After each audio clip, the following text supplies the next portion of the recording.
Hello, everyone. In this talk, we are going beyond rockets and rovers to explore the engine that quietly drives space missions, which is data engineering. Space missions today aren't just sending satellites into orbit, they're sending back massive volumes of data. We are talking hundreds of gigabytes per day from just one mission.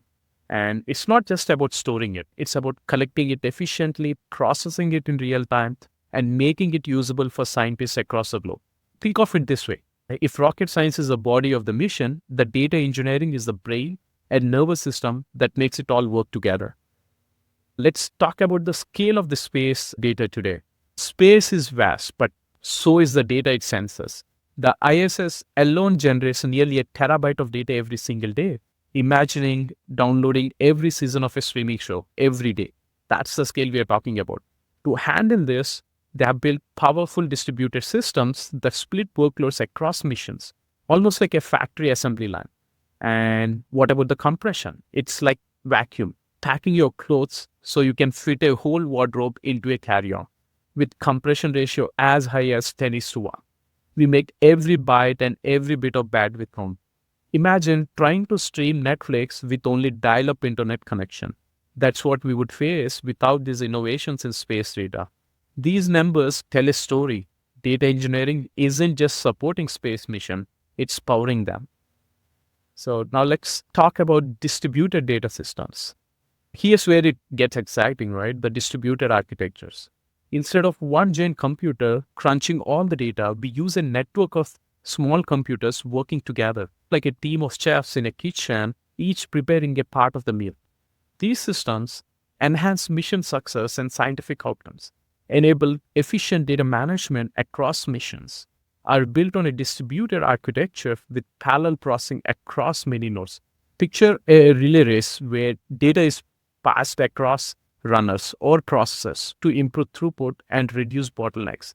These architectures allow space agencies to scale on demand, handling up to 150 simultaneous data requests from multiple missions. Next, we move on to advanced compression techniques. So space data travels a long way, and there's no room for bloated files on these tight networks. So we compress data smartly, not just to shrink it, but to preserve what matters. It's like organizing a cluttered closet. Filter out what's unnecessary, keep what's valuable, and arrange it so you can find it fast. From the moment data is captured, it goes through a series of smart steps. The initial cleanup, priority tagging, analysis, and long-term storage, all optimized for speed and scientific value. Now, let's go a bit futuristic, which is quantum computing. Imagine a normal computer as someone reading a giant book one word at a time. A quantum computer reads the whole page at once. This leap could change how we plan missions, navigate deep space, and even encrypt sensitive data, which is exponential processing power. Like quantum computers can solve space algorithms much faster than classical systems. Enhancer encryption using quantum cryptography to secure spacecraft commands and data. Optimization problems, solve complex challenges in mission planning and navigation. Think of classical computing as checking every possible path through a maze one by one. Quantum computing explores all the paths at once. It's still early days, but the potential to revolutionize trajectory planning, resource allocation, and deep space analytics is massive. Now let's talk about edge processing for space applications. Have you ever used your phone's face recognition without internet? That's what the edge processing is. Similarly, today's spacecrafts are smart enough to do some of the data crunching on board. Instead of sending every bit back to Earth, they filter and prioritize it themselves, saving bandwidth and reacting faster. They have onboard processing, initial filtering and compression, intelligent filtering, prioritizing the most important data, autonomous decisions, making mission adjustments in real time, optimized transmissions, sending only what matters. It's like having a smart assistant on board the spacecraft, one that decides which photos to keep and which to delete before uploading them to the cloud. This saves energy and bandwidth and boosts real-time decision making, all at under 5 watts per node. Next, let's talk about high-performance computing architecture. Think of space missions as having a 3-tiered data plane.